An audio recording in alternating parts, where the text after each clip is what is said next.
Hello everyone. तो कैसे हैं आप सभी लोग।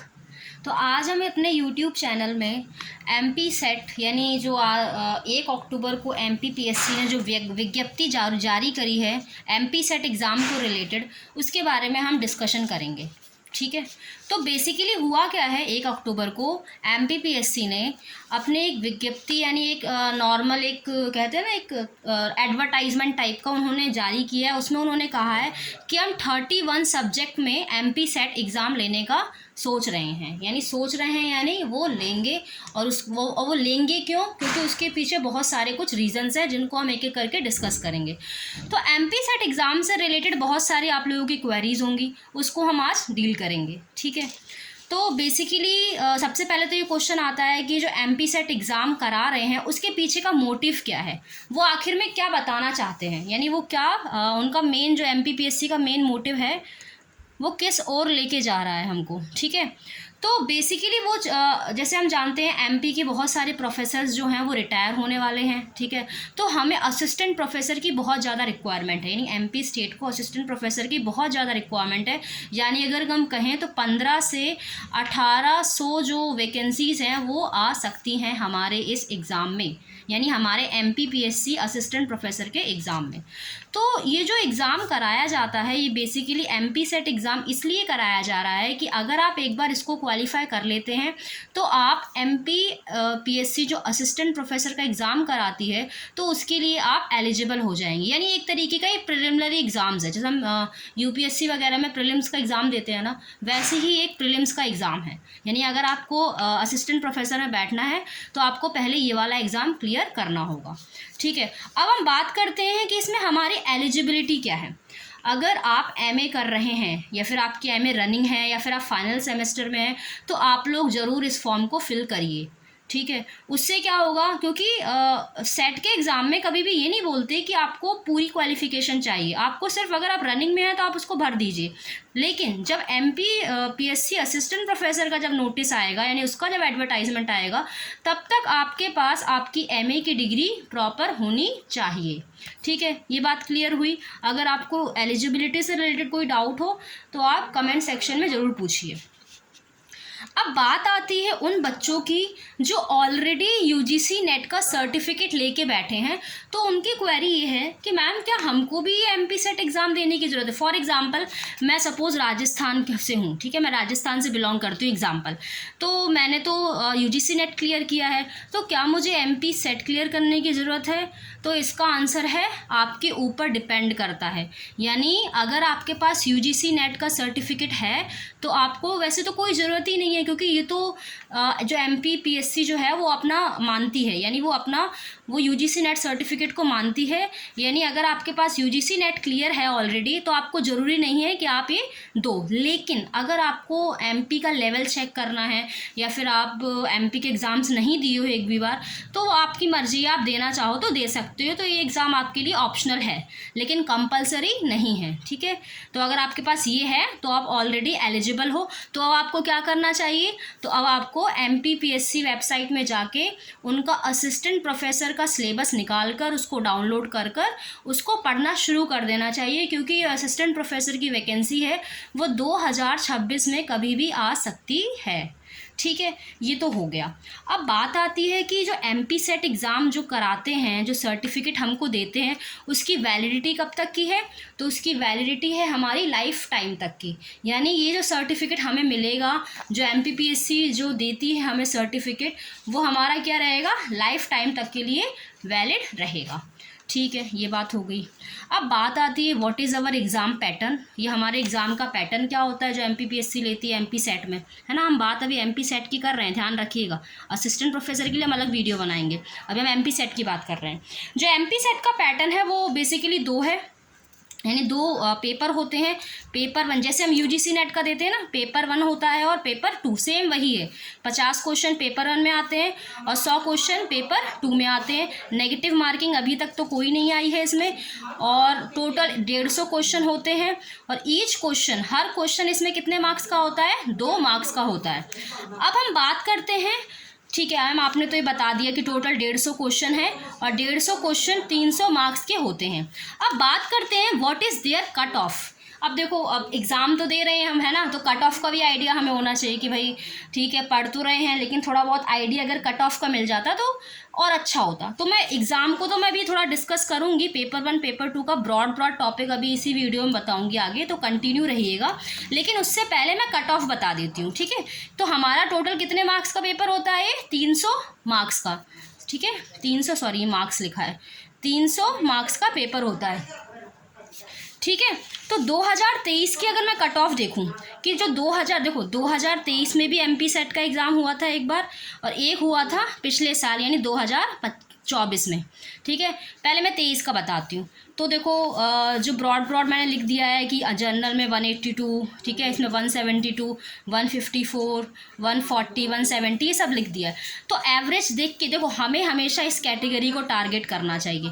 Our target should be this. अगर आप इसको कर लोगे तो वो तो ऑलरेडी है ना, हम कवर कर ही लेंगे, लेकिन हमारा टारगेट ये होना चाहिए। तो 2023 में अगर कट ऑफ माने तो 91 के आसपास हमारी गई थी।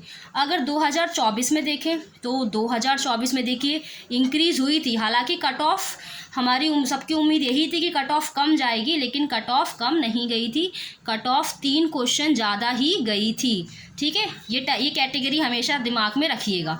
तो यानी कि अगर मुझे एमपी सेट 2025 को क्लियर करना है तो मेरा क्या होना चाहिए? मेरा टारगेट होना चाहिए 95 to 100 क्वेश्चंस, यानी मुझे 95 से 100 क्वेश्चन तक अपने करेक्ट करने हैं आउट ऑफ 150, ठीक है। ये वैसे देखो ज़्यादा डिफ़िकल्ट नहीं होता है, इसका पेपर मॉडरेट लेवल पर ही आता है, ठीक है। तो लेकिन बस हमें इसको सिलेबस देखो, सबसे इम्पॉर्टेंट होता है, ये सेट एग्ज़ाम हो गए, नेट एग्ज़ाम हो गए, उसमें सिलेबस बहुत इंपॉर्टेंट होता है जो बहुत बच्चे इग्नोर करते हैं। और सबसे इम्पॉर्टेंट होता है उससे भी PYQs। अगर आप PYQs पढ़ रहे हो, सिलेबस पढ़ रहे हो, उसके अकॉर्डिंग टीचर्स देख रहे हो, तो फिर ये 95 to 100 का जो बॉर्डर है वो क्रॉस किया जा सकता है, ठीक है। तो अब हम बात करते हैं ये जो पेपर 1 और पेपर 2 का जो हमने 50 क्वेश्चन और पेपर 2 में जो 100 क्वेश्चन हमने बताए, उसका एक बार हम सिलेबस देख लेते हैं। तो इसका अगर मैं जिस्ट दूँ ना, तो जो हमारा UGC नेट का सिलेबस होता है एज इट इज़ डिट्टो इन्होंने क्या कर दिया है, MPPSC वालों ने कट कॉपी पेस्ट कर दिया है, ठीक है। तो पेपर 1 देखें तो इसमें क्या आता है पेपर 1 में, तो देखो मैं जनरली बता रही हूँ। पेपर 1 में टीचिंग एप्टीट्यूड, जिसको शिक्षण अभिवृत्ति कहते हैं, रिसर्च आता है, रिसर्च एप्टीट्यूड, शोध अभिवृत्ति, कॉम्प्रिहेंशन आता है, कम्युनिकेशन संप्रेषण आता है, mathematical reasoning aptitude, logical reasoning आता है, ठीक है। DI देते हैं, PD people development and environment, लोक विकास और पर्यावरण, ICT आता है, इंफॉर्मेशन एंड कम्युनिकेशन टेक्नोलॉजी, सूचना और संचार प्रौद्योगिकी, ठीक है। और लास्ट है हायर एजुकेशन, उच्च शिक्षा प्रणाली, ठीक है। ये तो हुआ हमारा पेपर 1 का। तो सेम UGC नेट का भी यही है। तो देखो आपके पास ना टारगेट ये होना चाहिए कि अगर आप MP सेट 2025 दे रहे हो और आपका अगर UGC नेट नहीं क्लियर है, तो मेरा तो ये मानना है कि आप UGC नेट को टारगेट करो। अगर आपका ये टारगेट में रहेगा ना, 2025 का UGC नेट का भी एग्ज़ाम होगा, अब इसका नोटिफिकेशन नहीं आया है, अगर आपका ये टारगेट में होगा तो इसको क्वालिफाई करना इतना डिफ़िकल्ट नहीं होगा, ठीक है। तो ये बात तो हो गई हमारे पेपर 1 की, ठीक है। कितने क्वेश्चन आएंगे? 50 क्वेश्चन आएंगे। अब बात करते हैं हमारे पेपर नंबर 2 की, कि पेपर नंबर 2, जैसे कि ये चैनल ज्योग्राफी से रिलेटेड ज़्यादातर है, तो हम इसमें ज्योग्राफी ही अभी डिस्कस करेंगे कि ज्योग्राफी का यानी भूगोल का सिलेबस क्या है, ठीक है, भूगोल का सिलेबस। तो देखिए यूनिट 1 में जियोमॉर्फोलॉजी, ठीक है, भू आकृति विज्ञान, जैसे आप जानते हैं। डिट्टो सिलेबस इन्होंने देखो, एक बार मैं अगर गो थ्रू करवा दूँ तो पूरा जो UGC नेट का सिलेबस है एज इट इज़ वैसे ही इसमें दिया गया है। Second unit is your climatology, third oceanography, then geography of environment, population and settlement geography, cultural social and political geography, geographic thought, geographical technique and geography of India. तो दिखने में तो ये 10 यूनिट्स हैं, लेकिन 10 यूनिट्स नहीं हैं। इसके अंदर देखो थोड़ा मैं बता देती हूँ, डरा नहीं रही हूँ, लेकिन अच्छा ठीक है, वो अलग है, ठीक है, सही है।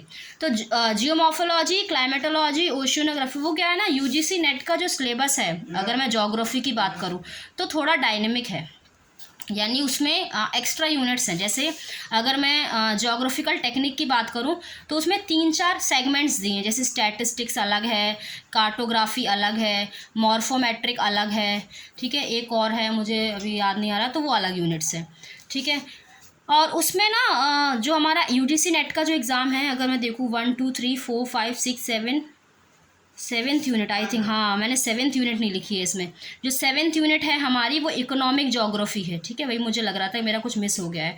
तो सेवेंथ यूनिट हमारी इकोनॉमिक जोग्राफी से रिलेटेड है, सॉरी गाइस, ठीक है, ये सेवेंथ यूनिट है यहाँ पे। तो इसमें ना बहुत सारे 5 सेगमेंट्स दिए हैं जो यूजीसी में हैं। हालांकि जो हमारा एमपीपीएससी का एग्ज़ाम जो है, जो सेट का कराते हैं, उन्होंने ऐसा कुछ बाइफर्केशन नहीं करा है। अगर आप लोग कहोगे कि आपको इसका डिटेल सिलेबस चाहिए तो मैं उस पर वीडियो बना दूंगी, ठीक है। तो ये बात रही हमारे सिलेबस को रिलेटेड। अब मैं आपको अपना वो पेपर दिखा रही हूँ जो मैंने क्लियर किया था, यानी मैंने 2023 का जो हमारा जो एमपी पीएससी सेट का जो एग्ज़ाम हुआ था 2023 में, वो वाला मैंने एग्ज़ाम दिया था, वो मेरा क्लियर हुआ था। तो उसका मैं आपको एक बार दिखा देती हूँ। इसको अगर आपको चाहिए कि इसका मैं कंप्लीट सॉल्यूशन लेकर आऊँ तो आप एक बार कमेंट ज़रूर कर दीजिएगा, ठीक है। तो देखिए ये मैंने टिक किए थे क्वेश्चंस, ठीक है। मैं एक बार दिखा देती हूँ अपना पेपर पूरा एक बार, एक गो में, ठीक है। अगर आप लोग कहोगे कि आपको इस पर वीडियो वगैरह कुछ चाहिए, क्योंकि पूरा पेपर है ये, ठीक है। ये हमारा हो गया फर्स्ट पेपर, सॉरी ये सेकंड पेपर है ज्योग्राफी का, ठीक है। अगर आप कहोगे तो मैं इस पर वीडियो ज़रूर बनाऊंगी, ठीक है। तो ये मैंने पिंक वो लगा रखे हैं जो मेरे सही गए थे एक्चुअल में एग्ज़ाम में, ठीक है। तो मैं सही देख लो, ये मेरे गए थे सही, कुछ इसमें जैसे एक भी नहीं गया, ठीक है। तो उस टाइम पे कट ऑफ ठीक गई थी, हाँ, तो हो गया था इसमें। तो ये हमारा जो, अब मैं पेपर 1 दिखा देती हूँ एक बार, ये देखो ये हमारा पेपर 1 है, ठीक है। ये पेपर 1 के क्वेश्चंस हैं। जैसे पहला क्वेश्चन टीचिंग से रिलेटेड है, फिर लेवल्स ऑफ टीचिंग है, फिर इसमें क्या दिया है, कौन सा मेथड, इंक्वायरी मेथड वगैरह पूछा है। ये डीटीएच चैनल हायर एजुकेशन का क्वेश्चन है ये, ठीक है। और फिर ये क्रेडिट सिस्टम, ये भी हायर एजुकेशन से रिलेटेड ही है। और फिर ये क्या लिखा है, perception of tribal people formal education, logical sequence से रिलेटेड क्वेश्चन पूछा गया है। तो ऐसे करके बहुत सारे क्वेश्चंस थे, बहुत सारे मतलब पेपर 1 से रिलेटेड टोटल 50 क्वेश्चंस हैं। तो मैं इस पर एक वीडियो बना दूंगी, है ना, ऐसे वीडियो लंबी भी हो जाएगी। तो आप लोग इस चैनल पर बने रहिए, और आगे मैं कोशिश करूँगी कि मैं एमपीपीएससी सेट से रिलेटेड, या फिर एमपीपीएससी ने जो असिस्टेंट प्रोफेसर के जो एग्ज़ाम्स कराए हैं उसके प्रीवियस ईयर क्वेश्चंस को डिस्कस कर लूँ, ठीक है। ये देखिए पेपर है, ठीक है। तो thank you everyone, stay tune and अपनी पढ़ाई अच्छे से करते रहिए, क्योंकि अक्टूबर का मंथ आ गया है ना। अक्टूबर नवंबर थोड़ा अच्छे से कर लीजिए, क्योंकि अगर ये 2 महीने आप कंसिस्टेंट होके कर लेते हैं तो फिर वो लास्ट में ना वो पैनिकनेस नहीं रहती कि भाई दिसंबर आ गया है, हमारे एग्ज़ाम का नोटिफिकेशन आ गया। तो उससे अच्छा ये है कि अभी से धीरे धीरे तैयारी करना शुरू कर दीजिए। अगर आपको कोई भी डाउट हो, कोई भी गाइडेंस से रिलेटेड डाउट हो, तो आप ज़रूर कमेंट करिए। Thank you so much.